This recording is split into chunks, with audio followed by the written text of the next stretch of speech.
لا إله إلا الله. لا إله إلا الله.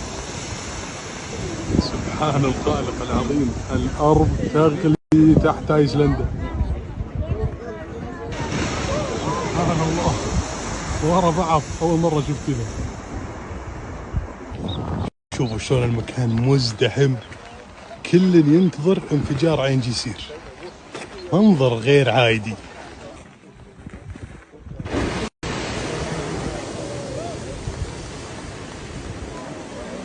باختصار يا جماعة عشان نفهم شلون يصير مثل هالانفجار، مثل يا جماعة ابريق الماء إذا شبيت عليه النار وش يصير؟